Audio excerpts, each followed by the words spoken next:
Israel के Iran पर हमले के बाद से दोनों देश एक दूसरे पर लगातार हमला कर रहे हैं। अमेरिका के राष्ट्रपति डोनाल्ड ट्रंप ने भी ईरान को धमकी दी है कि अगर यूएस सैन्य ठिकानों को निशाना बनाया गया तो हमारी सेना टूट पड़ेगी। इस बीच ईरान के विदेश मंत्री ने सीज फायर का प्रस्ताव रख दिया है।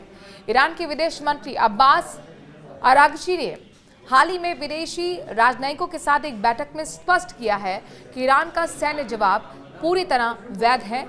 उन्होंने कहा कि हम अपना बचाव कर रहे हैं, हमारा बचाव पूरी तरह से वैध है। अगर आक्रामकता रुक जाती है तो स्वाभाविक रूप से हमारी प्रतिक्रिया भी रुक जाएगी। ईरान ने इजरायल पर दागी बैलिस्टिक मिसाइलें। ईरान ने 14 जून 2025 की रात को और रविवार यानी कि 15 जून 2025 की सुबह को इजरायल पर दर्जनों बैलिस्टिक मिसाइलें दागी। इनमें से कई ने सैन्य के साथ साथ नागरिक क्षेत्रों को भी निशाना बनाया। रिपोर्ट के मुताबिक कम से कम 10 इजरायली नागरिकों की मौत हो चुकी है। इस हमले को ईरान का सबसे बड़ा प्रत्यक्ष सैन्य जवाब माना जा रहा है। अरागची ने इजरायल पर आरोप लगाया है कि उसने ईरान और कतर के बीच मौजूद गैस एरिया को टारगेट किया है।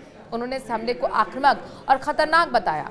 उन्होंने कहा कि संघर्ष को फारस की खाड़ी तक खींचना एक रणनीतिक गलती है। बता दें कि दक्षिण फारस क्षेत्र दुनिया के सबसे बड़े गैस भंडारों में से एक है।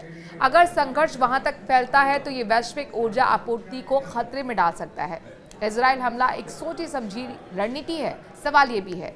ईरानी विदेश मंत्री अब्बास अरागची ने आरोप लगाया है कि इजरायल का मुख्य उद्देश्य ईरान और अमेरिका के बीच चल रही परमाणु वार्ता को विफल करना है।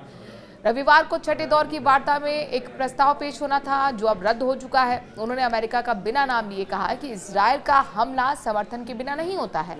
अगर अमेरिका भरोसा चाहता है तो उसे हमलों की निंदा करनी चाहिए। इस बीच खबर यह आई कि ईरान और इजरायल तनाव के बीच इराक में अमेरिकी एयरबेस पर हमला ड्रोन अटैक हुआ है। खबरों के मुताबिक इराक में अमेरिकी सैन्य अड्डों एन अल असद पर 3 ड्रोन दागे गए हैं। अमेरिकी अधिकारियों ने पुष्टि की है कि सभी ड्रोनों को सफलतापूर्वक रोक दिया गया है, उन्हें निष्क्रिय कर दिया गया है। इस हमले से पहले ही ट्रंप ने ईरान को चेतावनी दी थी कि अगर क्षेत्र में उसके सैन्य ठिकानों को निशाना बनाया गया तो परिणाम बहुत गहरे और बुरे होंगे। हालांकि अभी यह साफ नहीं हुआ है कि ड्रोन ईरान की ओर से आया या इराक में मौजूद किसी मिलिशिया ग्रुप ने यह हमला किया है। ये पहली बार नहीं है कि इराक में पहले ही आपको बताएं कि शिया मिलिशिया ग्रुप अमेरिकी बेसों को निशाना बना चुके हैं। लेकिन इजरायल ईरान तनाव के समय ऐसा हमला जंग के क्षेत्र में फैलने के जोखिम को बढ़ा सकता है। ट्रंप ने दी थी धमकी। अमेरिकी राष्ट्रपति ट्रंप ने ट्रूथ सोशल पर पोस्ट किया, आज रात ईरान पर हुए हमले से अमेरिका को कोई लेना देना नहीं है। अगर ईरान द्वारा हम पर किसी तरह का हमला किया जाता है तो अमेरिकी सशस्त्र बलों की पूरी ताकत से ऐसा हमला करेंगे जो पहले कभी नहीं देखा गया होगा। ये पोस्ट आईडीएफ के उस बयान के बाद आया जिसमें इजरायली रक्षा बलों यानी कि आईडीएफ ने रविवार को कहा कि उसने ईरानी शासन की परमाणु हथियार परियोजना से संबंधित तेहरान स्थित लक्ष्यों पर हमला एक सीरीज पूरी कर ली है।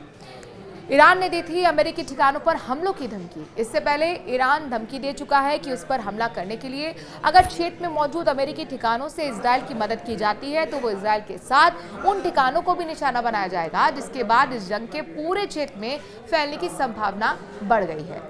आखिरकार आपको क्या लगता है, ईरान और इजरायल के बीच का ये सैन्य संघर्ष, ये युद्ध क्या महायुद्ध की शक्ल लेने वाला है? अपनी राय कमेंट के जरिए जरूर दें। नमस्कार।